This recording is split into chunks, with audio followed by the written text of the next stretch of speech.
आइए शुरू करते हैं। ओम नमः सिद्धेभ्यः। ओम नमः सिद्धेभ्यः। ओम नमः सिद्धेभ्यः।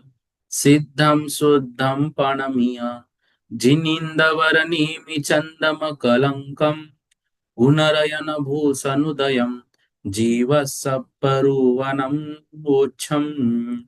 बोलो देवादिदेव 1008 श्री हंसनाथ भगवान की जय। देवादिदेव 1008 श्री नेमिनाथ भगवान की जय। देवादिदेव 1008 श्री बाहुबली भगवान की जय। सिद्धांत चक्रवर्ती आचार्य श्री नेमि चंद्राचार्य महामुनिराज की जय।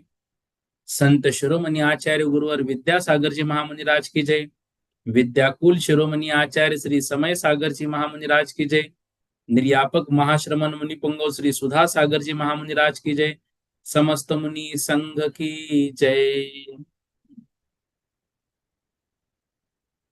विगत दिनों से जो कक्षा हमारी चली आ रही है, उसमें हम सभी लोगों ने अभी तक जो वर्णन पढ़ा है, उसके लिए हमें यह बात ध्यान से समझनी है कि प्रतिदिन जो विषय हो रहा है, उस विषय का रिवीजन हमको थोड़ा सा स्वतः भी करना है, तभी हमको आगे की बातें समझ में आएगी। ठीक है। अब देखिए, ये जो ज्ञान मार्गना का विषय हम पढ़ रहे हैं, इसमें एक एक ज्ञान के बारे में हम समझ रहे हैं। ज्ञान मार्गना में जो 5 प्रकार का ज्ञान है, उस ज्ञान को कहाँ पे कैसे बांटा है, यह सब विषय हम पढ़ रहे हैं। तो कल की कक्षा में जो विषय हमने पढ़ा था,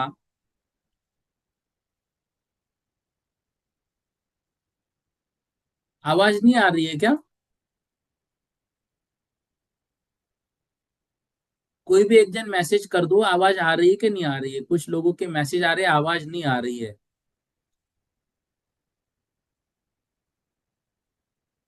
सरोज दीदी जी, आवाज आ रही है मेरी?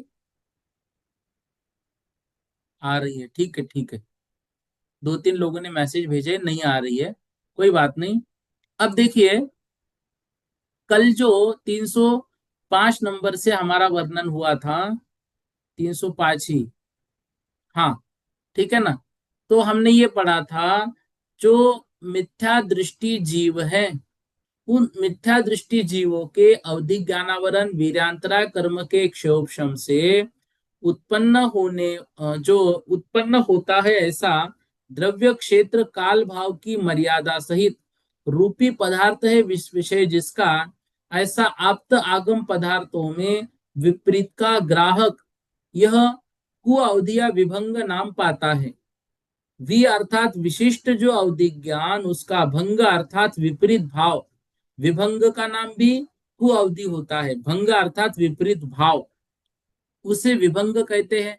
वह तिर्यंच मनुष्य गति में तो तीव्र काय क्लेश रूप द्रव्य संयमादिक से उत्पन्न होता है, वह गुण प्रत्यय है।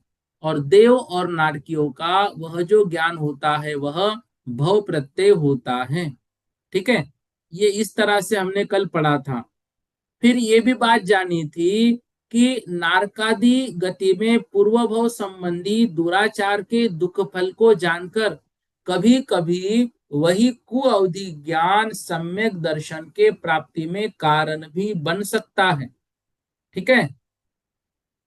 तो ये सम्यक दर्शन का तो बीज है, लेकिन क्वचित कदाचित वास्तविकता में ये दुख का तो बीज, कर्म का तो बीज है ही है। 306 नंबर की गाथा में हमने कल पढ़ा था, स्थूल वर्तमान जिस क्षेत्र में इंद्रिय मन की प्रवृत्ति हो, वहां स्थित जो इंद्रिय मन के ग्रहण योग्य पदार्थ है, उसे अभिमुख कहते हैं। मतलब इंद्रियों और मन की प्रवृत्ति की ओर हमारा ध्यान चले जाना, इस इंद्रिय का यही विषय है। ऐसा जो नियम बनता है, उसको नियमित कहते हैं। ऐसे पदार्थ का जो जानना, वह अभिनिबोध है। अभि अर्थात अभिमुख, और नियमित अर्थात जो उसका निबोध, उसको ही हम क्या बोलते हैं, अभिनिबोध। तो अभिनिबोध की व्याख्या ही 306 नंबर की गाथा में हमको समझाई गई थी। तो इंद्रियों के स्थूल रूप स्पर्शादिक के अपने विषय का ज्ञान उत्पन्न करने की शक्ति, वह जो शक्ति है, वही शक्ति, मतलब जो सूक्ष्म विषय होता है, या जो अंतर पड़ा है, जैसे महावीर भगवान और हमारे काल में अंतर पड़ा है, या जो दूरवर्ती पदार्थ है, जैसे सुमेरु पर्वत है, जैसे अभी जम्बू द्वीप में जो विदेह क्षेत्र है, उस विदेह क्षेत्र ये दूरवर्ती है। इनकी इनके संबंधी जो ज्ञान उत्पन्न करने की शक्ति है, वह शक्ति हमारी नहीं है। वहां सूक्ष्म पदार्थ तो परमाणु आदि है, तो उसको हम नहीं जान सकते। जो दूरवर्ती पदार्थ है, मेरु पर्वत, नरक आदि, उसको नहीं जान सकते हैं। जो काल संबंधी अंतर पड़ गया, उसको नहीं जान सकते हैं। तो ये ऐसा मति ज्ञान होता है। तो जो मति ज्ञान है फिर कैसा है हमारा, तो हमने पढ़ा था जो मन तथा इंद्रियों के स्पर्शन रसना घ्राण चक्षु श्रोत्र इनसे उत्पन्न होता है। मति ज्ञान उत्पन्न होने के कारण क्या है, इंद्रिय और मन, कारण के भेद से उसके कार्य में भी भेद हो जाते हैं। इसलिए मति ज्ञान 6 प्रकार का हुआ, 5 इंद्रिय और 1 मन। ठीक है। फिर 5 इंद्रिय और 1 मन को हमने अवग्रह इहा अवाय और धारणा इन 4 भागों में बांटा था। तो 5 इंद्रिय और 1 मन 6, और ये अवग्रह इहा अवाय और धारणा, इस प्रकार 6 को 4 से गुणित करने पर 24 उसका उत्तर आया था। तो मति ज्ञान के हमने 24 भेद पढ़े थे। ठीक है। फिर मति ज्ञान का जो विषय है 307 नंबर की गाथा में हमने पढ़ा था, वह 2 प्रकार का है, एक व्यंजन दूसरा अर्थ। वहां जो विषय इंद्रियों के द्वारा प्राप्त हो स्पर्शित हो वह व्यंजन है, और जो प्राप्त ना हो वह अर्थ कहलाता है। विशेष ग्रहण रूप व्यंजनावग्रह है और अर्थावग्रह ये भेद है। अब यहाँ पर थोड़ा सा देखो कंफ्यूजन वाला विषय इसलिए है क्योंकि तत्वार सूत्र की टीका जब हम सर्वार सिद्धि में पढ़ रहे थे, तो सर्वार सिद्धि में ऐसा अर्थ हुआ था व्यंजन नाम अव्यक्त के लिए, और यहाँ पर व्यंजन अर्थ हुआ प्राप्त के लिए। ये तो थोड़ा सा एक दूसरे की विरोधी बात हुई। फिर हमने पढ़ा था गाथा की टीका अर्थ में लिखा था व्यंजन शब्द के दोनों अर्थ होते हैं, विगतम अंजनम व्यंजन, दूर हुआ है अंजन जिसका, अर्थात व्यक्त भाव है जिसका वह व्यंजन है। और तत्वार सूत्र की टीका में इस अर्थ का मुख्य ग्रहण किया, अर्थात उसमें जो ग्रहण किया था व्रजते मृक्षते प्राप्यते इति व्यंजनम, जो प्राप्त हो उसको व्यंजन कहते हैं। सो यहाँ यह अर्थ मुख्य ग्रहण किया है। देखो, तो व्यंजन शब्द का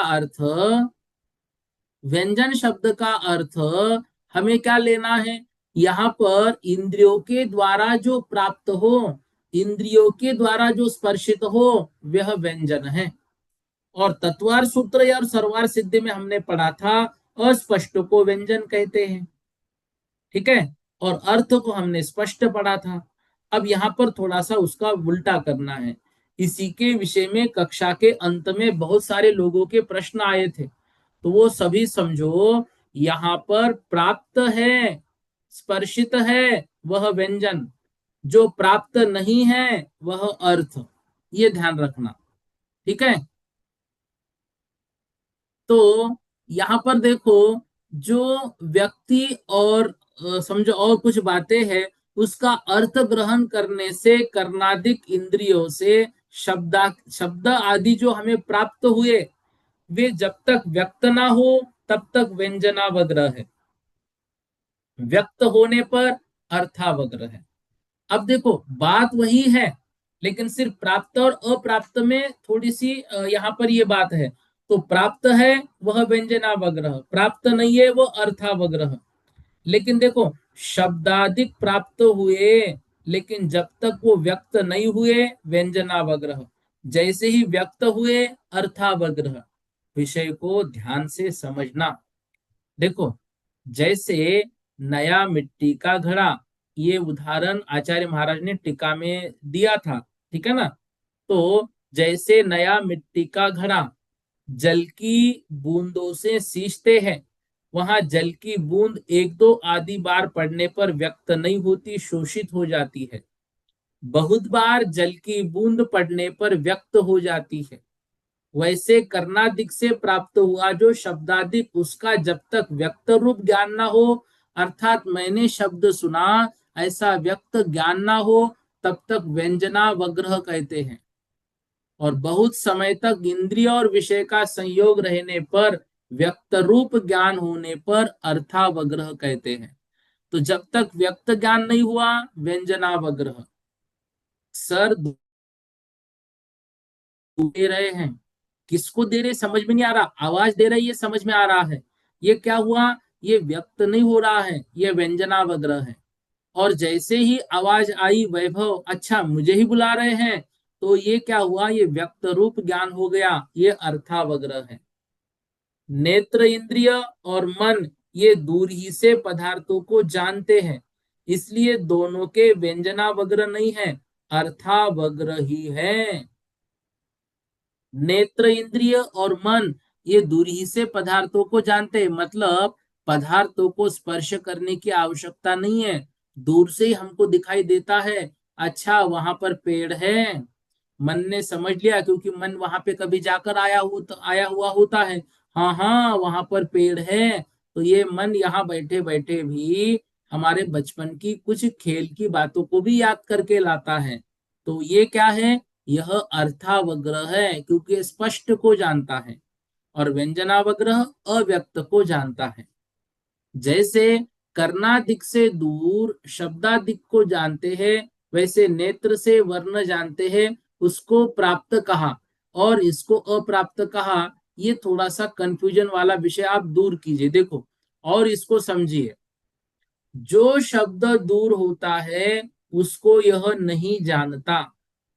दूर उत्पन्न हुए शब्द के निमित्त से आकाश में जो अनेक प्रकार के स्कंद स्थित हैं, वे शब्द रूप परिणमते हैं। वहां कर्ण इंद्रिय के समीपवर्ती स्कंद भी शब्द रूप परिणमते हैं। उनका कर्ण इंद्रिय से स्पर्श हुआ है, तब शब्द का ज्ञान होता है। इस प्रकार दूर स्थित दुर्गंध वस्तु के निमित्त से पुद्गल स्कंद तत्काल तद्रूप परिणमते हैं।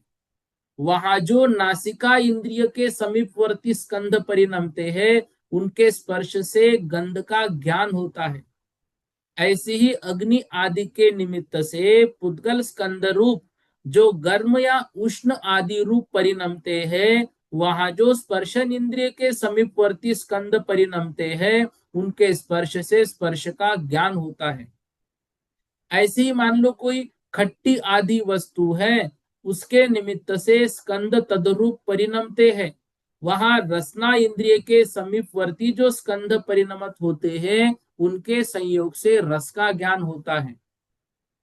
अब यहाँ पर श्रुत ज्ञान के बल से जिसके निमित्त से शब्द आदि हुए, उसको जानकर ऐसा मानता है कि मैंने दूरवर्ती वस्तु को जाना। इस तरह दूरवर्ती वस्तु के जानने में भी प्राप्त होना सिद्ध हुआ।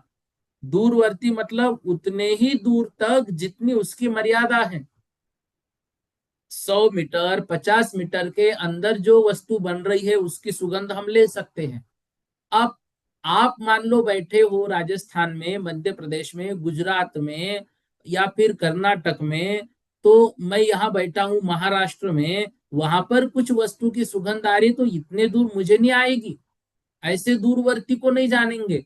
दूरवर्ती को जानना मतलब हम बैठे इस कमरे में हैं और हमारे बाहर के कमरे में यदि कुछ वस्तु बन रही है तो उसकी सुगंध आना।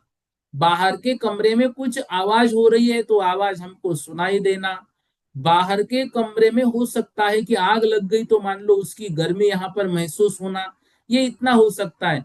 ये दूरवर्ती है, लेकिन दूरवर्ती मतलब जो सूक्ष्म अंतरित, और दूरवर्ती मतलब वो नहीं है जो स्वर्ग नरक को नहीं जान रहे हम यहाँ से विदेश क्षेत्र को नहीं देख पा रहे हैं। इस तरह से समीपवर्ती को तो प्राप्त होकर जानता ही है। यहाँ शब्दादिक परमाणु और कर्णादिक इंद्रिय परस्पर प्राप्त होने पर जब तक जीव के व्यक्त ज्ञान ना हो तब तक व्यंजनावग्रह है, और जब व्यक्त ज्ञान हो गया वही अर्थावग्रह होता है। मन और नेत्र दूर ही से जानते हैं ऐसा नहीं है, शब्दादिक की तरह जानते हैं, इसलिए पदार्थों तो दूर ही स्थित है। जब इसने ग्रहण किए तब व्यक्त ही ग्रहण किए, इसलिए व्यंजनावग्रह दोनों के नहीं है। देखो हमारे कमरे के बाहर कुछ बन रहा है, उसकी सुगंध हमको आ रही है, माना कि वो सुगंध हमको स्पष्ट रूप से आ रही है, ठीक है ना। लेकिन आंख इस कमरे के बाहर के वस्तु को स्पष्ट रूप से अस्पष्ट रूप से नहीं देख सकती। हाँ, दूर के पदार्थों को देखेगी लेकिन बीच में कुछ आना नहीं चाहिए आंख के बीच में। ऐसे नेत्र जो है वो दूर के पदार्थों को देखेगा लेकिन जब भी देखेगा स्पष्ट देखेगा।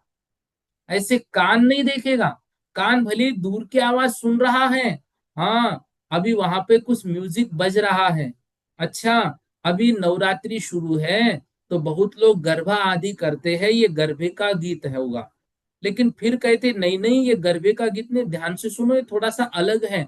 अब दूर की आवाज भी इतनी दूर सुनाई दे रही है, ये कर्ण इंद्रिय का विषय है, लेकिन इतने दूर का आंख नहीं जान सकती है। कर्ण इंद्रिय ने जाना लेकिन पूरा स्पष्ट नहीं जाना, हाँ थोड़ा सा अस्पष्ट जाना। और थोड़ा जब करीब आएगा तो हो सकता है स्पष्ट भी जानेगा, लेकिन वो दूरवर्ती पदार्थों को भी जान सकता है। पर इंद्रिय जो है उसमें चक्षु इंद्रिय और मन जो है दूर के पदार्थों को अस्पष्ट नहीं जानेगा, वो जब भी जानेगा स्पष्ट जानेगा। इस तरह से आंख और मन से अर्थावग्रह ही है, व्यंजनावग्रह नहीं है। ये कल की कक्षा का कुछ विषय हमारा बाकी था। मन और नेत्र भी प्राप्त होकर ही वस्तु को जानते हैं। अब उसका निराकरण हमारी शास्त्रों में कैसे करते हैं, मतलब कुछ अन्य मत वाले ऐसा कहते हैं कि मन और नेत्र भी तो प्राप्त होकर ही वस्तु को जानते हैं। उसका निराकर हमारे शास्त्रों में किया है। व्यंजन जो अव्यक्त शब्दादिक उनमें स्पर्शन रसना घ्राण और श्रोत्र इंद्रिय जो हुए उसके केवल अवग्रह होता है, इहादिक नहीं होते हैं। जो अव्यक्त होता है, जैसे हम चल रहे रास्ते से कार बाजू से गई, म्यूजिक बजा, क्या म्यूजिक था, कुछ तो था, वो अवग्रह हुआ, उसका इहा अवाय धारणा नहीं हुआ। कुछ सुगंध आया, इहा अवाय धारणा नहीं हुआ। घ्राण जो हमने वहां पर जो रसने से कुछ स्वाद आया लेकिन समझ में नहीं आया, श्रोत्र से कुछ सुना लेकिन समझ में नहीं आया, कुछ स्पर्शित हुआ, भाई हल्की ठंडी थी कि गर्मी थी कुछ समझ में नहीं आया, ये क्या है, ये अवग्रह होके छूट जाता है। इहा दिक तो एक देश या सर्वदेश व्यक्त होने पर ही होता है, वो सर्वदेश होना चाहिए। व्यंजन नाम अव्यक्त का है, इसलिए चार इंद्रियों से व्यंजनावग्रह के चार भेद ही होते हैं, इस तरह से जानना।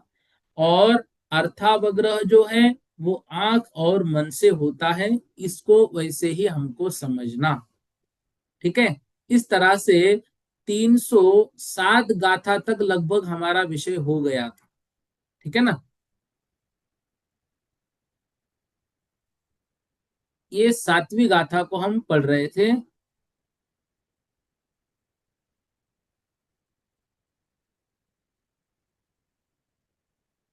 हाँ, देखिए 307 नंबर की गाथा को एक बार समझते हैं। व्यंजन, 307 नंबर की गाथा, हाँ। व्यंजन अर्थ अवगह, व्यंजन अर्थ अवगह, भेदाहु हवन्ति पत्त पत्थे, भेदाहु हवन्ति पत्त पत्थे, कमसोते वावरिदा, कमसोते वावरिदा, परमं नहि चक्कुमनसानम्,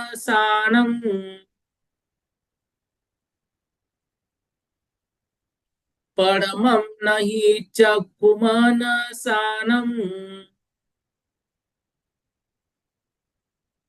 क्या कह रहे हैं, व्यंजन, ये गाथा हो गई थी कल, हाँ? फिर से समझिए। व्यंजन अथ, व्यंजन अर्थात व्यंजन, अथ मतलब अर्थ, अवग्रह भेदाहु, अवग्रह भेदा ही, हवंती मतलब होता है, पथ अपथ अर्थे, प्राप्त और अप्राप्त अर्थ में, कमसो कम से, वावरिदा व्याप्त हो जाता है। पढ़मम, पहला, नहीं, चक्षु मनसानम, चक्षु और मन से नहीं। क्या कह रहे हैं? मति ज्ञान का विषय दो प्रकार का है, एक व्यंजन, एक अर्थ। वहां जो विषय इंद्रियों द्वारा प्राप्त हो, स्पर्शित हो, वह व्यंजन कहलाता है। जो प्राप्त ना हो वह अर्थ कहलाता है। उनका विशेष ग्रहण रूप व्यंजनावग्रह और अर्थावग्रह, इस तरह से ये भेद होते हैं। ठीक है। अब देखिए, इस बात को अभी हमने विशेष रूप से समझा। अवग्रह के दो भेद किए, एक व्यंजनावग्रह, दूसरा अर्थावग्रह।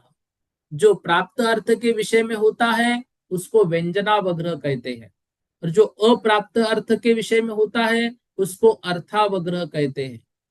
ये पहला जो व्यंजनावग्रह है, पीछे जो अर्थावग्रह है, क्रम से होते हैं। व्यंजनावग्रह चक्षु और मन से नहीं होता। अब यहाँ पर जो प्राप्त और अप्राप्त अर्थ है वो ध्यान से देखो। प्राप्त विषय के विषय में व्यंजनावग्रह होता है। प्राप्त मतलब जो आवाज हमारे जो इंद्रियों की शक्ति है उन शक्तियों के सीमा के अंदर हो, वो प्राप्त है। और उन इंद्रियों के सीमा के शक्ति के बाहर हो, वो अप्राप्त है। भाई, एक 100 मीटर तक की आवाज हमको सुनाई देती है, वो प्राप्त है। अब यदि वो स्पष्ट सुनाई दे रही है तो अर्थावग्रह है, और स्पष्ट सुनाई दे रही है व्यंजनावग्रह है। 100 मीटर के अंदर की किसी वस्तु की सुगंध हमको आ रही है, स्पष्ट आ रही है अर्थावग्रह, अस्पष्ट आ रही है व्यंजनावग्रह। ऐसे ही कुछ हमको स्पर्शित हो रहा है, अभी गर्मी है कि ठंडी समझ में नहीं आ रहा है, लेकिन कुछ अलग सा हमको महसूस हो रहा है। क्या बारिश आने वाली है, या क्या अभी बहुत ज्यादा धूप गिरने वाली है, ये वातावरण कैसा है, ये व्यंजनावग्रह अस्पष्ट। स्पष्ट हुआ नहीं, ठंडी हवा है, ये अर्थावग्रह है। ठीक है ना। तो स्पर्शन, रसना, घ्राण और कर्ण, इनसे ये प्राप्त अप्राप्त है। अब जो अर्थावग्रह है वह अप्राप्त अर्थ के विषय में होता है। मतलब अर्थावग्रह क्या है? अर्थावग्रह हमेशा होता तो स्पष्ट ही होगा, वो अप्राप्त के इसमें होता। मतलब जो हमारे आंख से वो दूर है वह हमें होगा ही नहीं। अर्थावग्रह जब भी होगा वो प्राप्त के विषय में होगा। ठीक है ना। मतलब जो हमारे शक्ति के अंदर है, चक्षु इंद्रिय जिसको देखेगा स्पष्ट देखेगा, स्पष्ट नहीं देखेगा। मन जिसको देखेगा स्पष्ट देखेगा, अस्पष्ट नहीं देखेगा। इंद्रियों से प्राप्त संबंध अर्थ को व्यंजन कहते हैं, अप्राप्त संबंध पदार्थ को अर्थ कहते हैं। इनके ज्ञान को व्यंजनावग्रह और अर्थावग्रह कहते हैं। तो प्राप्त के संबंध में व्यंजन होता है, अप्राप्त के संबंध में अर्थावग्रह होता है। अब यहां पर देखिए, शंका की है आपकी टीका में, ग्रंथ में देखो, राजवार्तिक आदि में व्यंजन शब्द का अर्थ अव्यक्त है, मतलब अस्पष्ट है, और यहाँ पर प्राप्त अर्थ किया है, इसलिए परस्पर विरोध समझ में आ रहा है। आचार्य उत्तर दे रहे हैं, व्यंजन शब्द के अनभिव्यक्ति तथा प्राप्ति दोनों अर्थ होते हैं, इसलिए इसका अर्थ समझना चाहिए कि इंद्रियों से संबंध होने पर भी जब तक प्रकट ना हो तब तक उसको व्यंजन कहते हैं, प्रकट होने पर उसको अर्थ कहते हैं। अतएव चक्षु और मन के द्वारा व्यंजनावग्रह नहीं होता है। क्यों? क्योंकि वे अप्राप्तकारी हैं। जिस तरह नवीन मिट्टी के सकोरा आदि पर दो पानी की बूंदे पड़ने से व्यक्त नहीं होती, भाई पता नहीं चलता है कि दो पानी की बूंदे गिरी, चलो चलो कुछ नहीं होता है, किंतु अधिक बूंद पड़ने से व्यक्त हो उठती है। इसी तरह श्रोत्रादिक के द्वारा प्रथम अव्यक्त शब्दादिक के ग्रहण को व्यंजनावग्रह कहते हैं, और उसके प्रकट रूप ग्रहण करने पर अर्थावग्रह कहते हैं। व्यंजन पदार्थ का अवग्रह ही होता है, यह आदिक नहीं होते। वह चक्षु तथा मन से नहीं होता, शेष इंद्रियों से होता है। इसलिए चार इंद्रियों की अपेक्षा व्यंजनावग्रह के चार ही भेद होते हैं। पूर्वोक्त तो 24 भेदों में इन चार भेदों को मिलाने पर मति ज्ञान के 28 भेद होते हैं। ऊपर की गाथा में जो 24 भेद बताए हैं वे केवल अर्थ के विषय में हैं। इस गाथा में व्यंजन विषयक अवग्रह के चार भेद गिनाए हैं। इस तरह दोनों के मिलाकर 28 भेद हो गए। व्यंजनावग्रह और अर्थावग्रह दोनों मिलाकर 28 भेद, सिर्फ अर्थावग्रह लेंगे तो 24 भेद।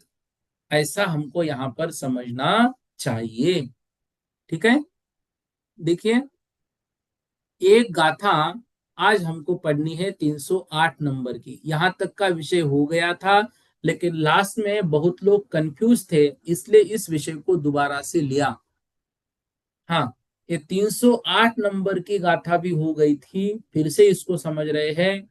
उच्चारण कीजिए एक बार। विषयानम विषयीनम, विषयानम विषयीनम,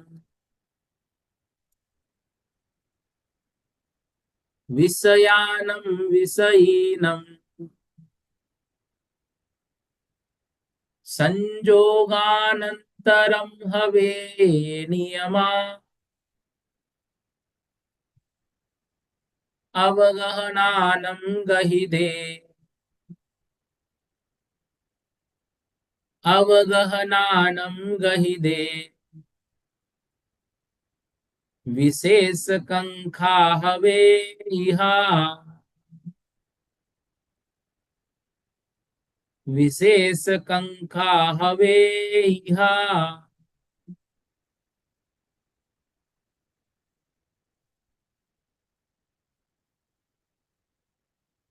क्या कह रहे हैं?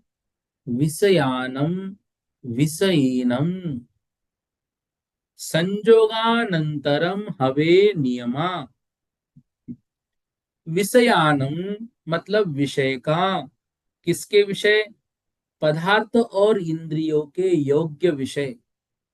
विषयीनम उनके, विषयानम मतलब पदार्थ, और विषयीनम मतलब इंद्रिय। तो पदार्थ और इंद्रियों के संयोगानंतरम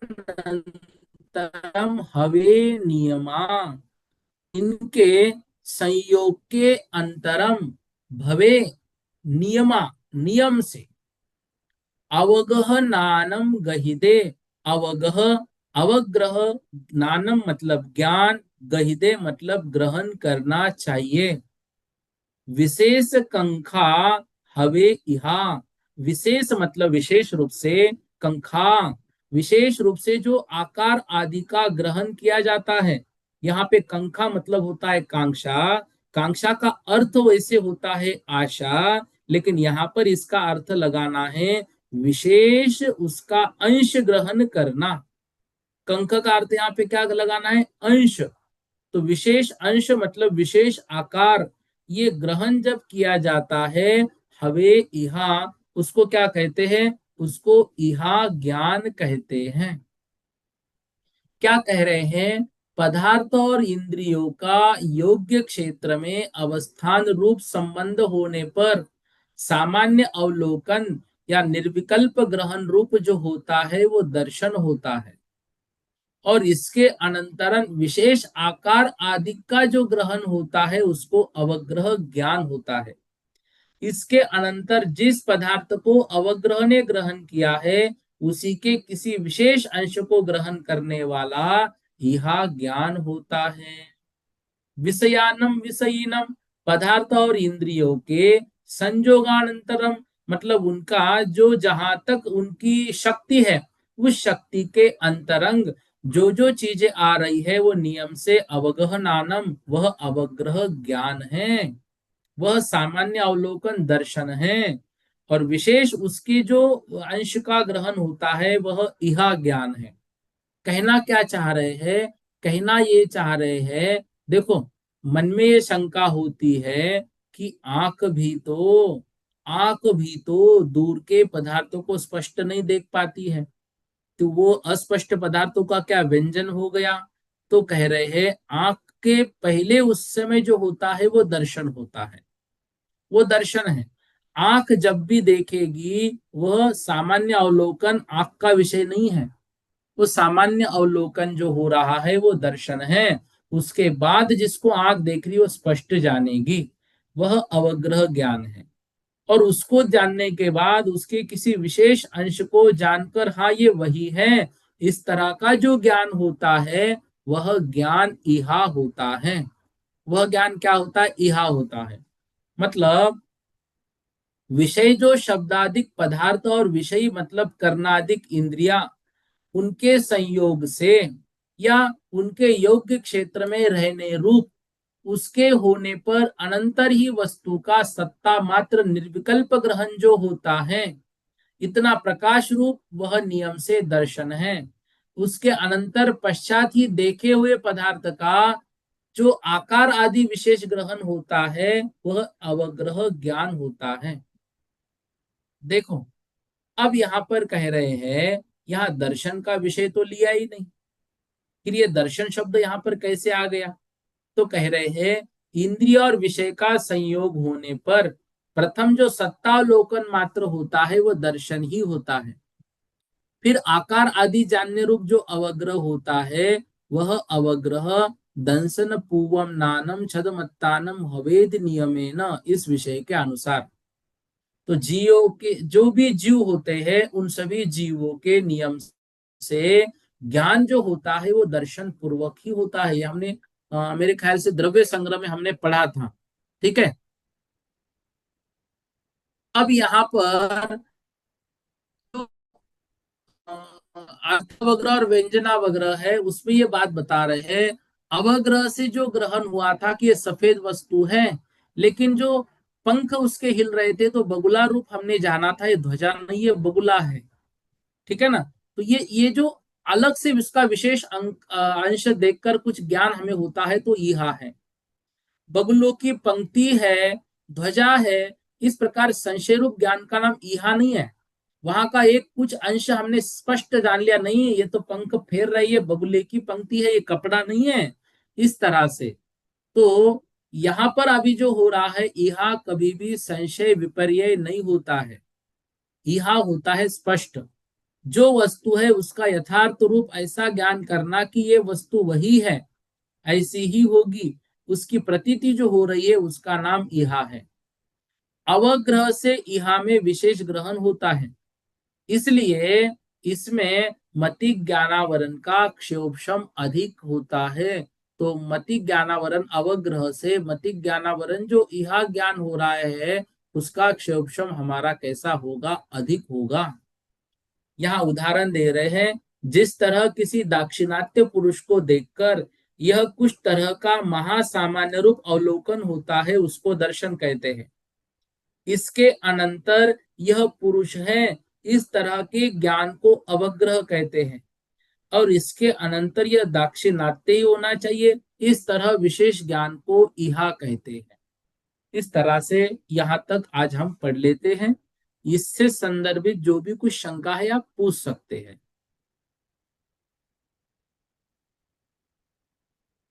किसी को कुछ पूछना है?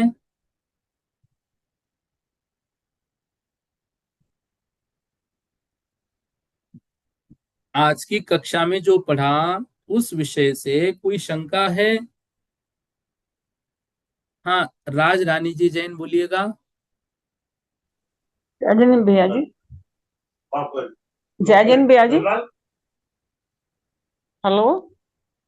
आपकी आवाज हेलो। नहीं आ रही है, जय जैन भैया जी। एक बार फिर से बोलिए। भैया जी वो व्यक्त अव्यक्त प्राप्त अप्राप्त ये समझ में नहीं आ रहा।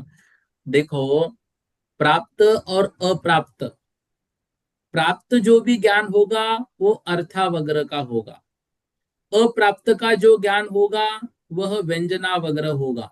यहाँ पे उसको उल्टा लिया है, ध्यान हाँ से जी समझना। उल्टा। हाँ। यहाँ पे उसको दपाठ क्या लिया है? यहाँ पर उसको में उल्टा लिया दपाठ है। में जो पढ़ा या उल्टा हो गया। हाँ, इंद्रियों से प्राप्त संबंध को यहाँ पर व्यंजन कह रहे हैं और हाँ जी। अप्राप्त असंबंध पदार्थों को अर्थ कह रहे हैं। हम्म। तो इनके ज्ञान को क्रम से व्यंजनावग्र और अर्थावग्र कहते हैं। तो जो प्राप्त अभी। संबंध को हुआ वो व्यंजनावग्र, अप्राप्त हम्म। संबंध पदार्थों को अर्थावग्र। अब यहाँ पर ये कह रहे हैं कि जैसे आपने कहा तत्वार सूत्र आदि में मतलब अव्यक्त पदार्थ का जो है यहाँ पर व्यंजन लिया था, मतलब राजवार्तिक ने व्यंजन शब्द का अर्थ अव्यक्त किया है और यहाँ पर प्राप्त अर्थ हाँ किया है। जी। तो अव्यक्त और प्राप्त ये एक हाँ दूसरे के बिल्कुल विपरीत है, इसलिए यहाँ पर परस्पर जी। विरोध हो रहा है। तो आचार्यों ने कहा व्यंजन शब्द के अनभिव्यक्ति तथा प्राप्ति दोनों अर्थ होते हैं, इसलिए इसका ऐसा अर्थ समझना चाहिए कि इंद्रियों से संबंध होने पर भी जब तक प्रकट ना हो तब तक उसको व्यंजन कहते हैं। तो व्यंजन को यूं समझना, हम्म। व्यंजन किससे हो रहा है? आंख और मन को छोड़कर बाकी चार इंद्रियों से। इतनी बात तो क्लियर चार है? चार। हाँ बराबर जी, है? चार क्रिया हो रहा है, हाँ जी। हाँ। अब यहाँ पर व्यंजन को प्राप्त कह रहे हैं। प्राप्त हाँ। कहने का मतलब यहाँ पर यूं समझना, इन चार इंद्रियों की शक्ति जहां तक है उसके अंतर के शब्दों को ही, उसके अंदर के खुशबू को ही तो ये सूंघ पाएंगे, उसके बाहर को तो नहीं सूंघ पाएंगे। समझ रहे हैं? हाँ जी। हाँ। हाँ, तो उसको कहते यहाँ पर प्राप्त।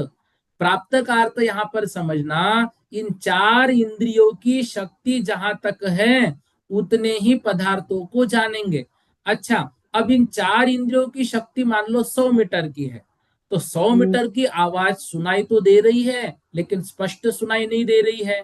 तो जब स्पष्ट नहीं सुनाई दे रही है तो वह व्यंजन समझना, और जब स्पष्ट हो जाएगी तो अर्थावग्र समझ लेना।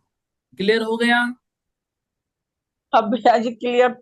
बस ये देखो, मुश्किल ही समझ में थोड़ा आएगा सा आपको। विषय जो है ना, इन्होंने उल्टा अर्थ करने से यहाँ पर थोड़ा सा गड़बड़ हो गया।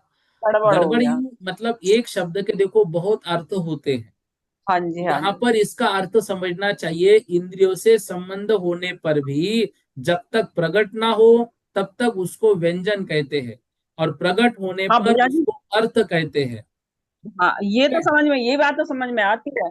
तो प्राप्त इंद्रियों प्राप्त से अप्राप्त का संबंध, थोड़ा गड़बड़। इंद्रियों से संबंध होना मतलब प्राप्त होना, और तो वो तो इंद्रियों से अर्था संबंध नहीं होना मतलब अप्राप्त होना। तो वो तो अर्थाग्रह भी तो होता है, उसको भी तो पता, इंद्रियों के द्वारा पता देखो, संबंध होता है उसका भी। देखो, अर्थ अग्रह का। अर्थावग्रह का इंद्रियों से संबंध होता है, लेकिन अर्थावग्रह क्या होता है? असंबंध पदार्थों को अर्थावग्रह कह रहे हैं। मतलब यहां पर देखो, आप उदाहरण क्या दे रहे हैं ध्यान से। यहाँ पर यू अर्थ समझना चाहिए कि इंद्रियों से संबंध होने पर भी जब तक वह प्रकट ना हो तब तक व्यंजन है, प्रकट हो गया वह अर्थ है। हाँ, अतएव ये बात तो चक्षु और समझ में मन के द्वारा व्यंजनावग्रह नहीं होता, क्योंकि ये अप्राप्यकारी है। हाँ। जिस तरह नवीन मिट्टी के सकोरा आदि पर दो पानी की बूंदें पड़ने से व्यक्त नहीं होती है, दो बूंदें गिर गई व्यक्त नहीं हुई, किंतु अधिक बूंदें पड़ने से व्यक्त हो उठती है। इसी तरह श्रोत्रादिक के द्वारा प्रथम अव्यक्त शब्दादिक के ग्रहण को व्यंजनावग्रह कहते हैं, और पीछे उसी के प्रगट रूप से ग्रहण करने पर अर्थावग्रह कहते हैं। व्यंजन हाँ। पदार्थ का अवग्रही होता है, यह अधिक नहीं होते। वह हाँ भैया चक्षु जी, तथा मन से नहीं होता। ये सब तो पीछे से तत्वार सूत्र में सर्वार सिद्धि में पढ़ते आ रहे हैं, ये सब बात तो हाँ, समझ में हाँ। आती अभी आप देखो, प्राप्त अप्राप्त बात को थोड़ा और दो तीन गाथाओं तक छोड़ दो। ठीक है? है। ठीक। ये मैं ठीक है भैया। सबको कहूंगा अभी। ठीक है? ठीक है इसके भैया जी, जय अलावा और जैन। कुछ पूछना है? नहीं भैया जी, जय जैन। चंचल दीदी जी जैन बोलिए। जय जिनेन्द्र भैया जी। जय जिनेन्द्र। भैया जी एक्चुअली क्या है, हमारी ये अरे, क्लास 8-10 से होती है। हमारे यहाँ माता जी है, रिजुमती माता जी। तो 11 माता जी हम लोग को शाम को मंदिर जाना पड़ता है। तो आप क्लास क्या 7 7:15 से रख सकती हैं क्या आप? कोमल। आप सांगानेर में इस बात की रिक्वेस्ट कीजिए तो हो सकता है। ठीक है? क्या है फिर हम लोग, क्या है कि फिर नहीं क्लास नहीं, अटेंड सुनो ना, करते तो रात आप हो इसको जाती, फिर इसको नहीं जा सांगानेर में पाते। रिक्वेस्ट कीजिए, सांगानेर वाले जैसा कहेंगे वैसा मैं करूंगा। आप समझो, मैं तो यहाँ से ले रहा हूँ, लेकिन ये सांगानेर से सब हैंडल हो रही है क्लासेस, ठीक है। आप अच्छा वहां पर ठीक है किरण भैया जी। भैया को फोन कीजिए, सतीश जी प्राचार्य जी उनको फोन कीजिए, तो हो जाएगा। ठीक। क्या हम लोग, हाँ ठीक है भैया जी। स्तुति जी जैन बोलिए। जय जिनेन्द्र भैया। जय जिनेन्द्र। भैया, आपने उस दिन कहा था ना, तो मैंने इसको 5-6 बार पढ़ा था। तो मुझे ये चीज समझ में आई कि ये जो प्राप्त कह रहे हैं, हम्म। तो आंखें और मतलब जो चक्षु इंद्री है हमारी, और जो हम्म। मन है, वो किसी भी चीज को ना छूते नहीं है।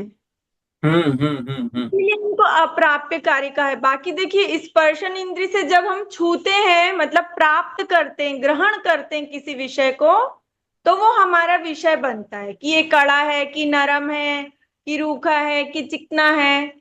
इसीलिए इनको प्राप्तकारी कह दिया, और उनको अप्राप्यकारी इसीलिए कहा कि हम तो दूर से देख रहे हैं तो भी वो हमको समझ में आ रहा है। तो नहीं ठीक है ना, इसलिए ये बात तो बिल्कुल से, प्राप्य कार्य अप्राप्य कार्य को तो सब समझ गए। यहाँ पर क्या कह रहे हैं, जो प्राप्त शब्द है वो व्यंजन के लिए अभिव्यक्ति लिया, और प्राप्ति। व्यक्त अव्यक्त में थोड़ा सा कंफ्यूजन हुआ है। देखो आपकी बात भी सही है, ये एक दो बार नहीं 3-4 बार समझने से समझ में आएगा। लेकिन ये प्राप्यकारी अप्राप्यकारी की बात नहीं है। व्यक्त अव्यक्त, प्राप्त और अप्राप्त 4 शब्द है जो एक दूसरे के विरोधी है, वो उसके लिए।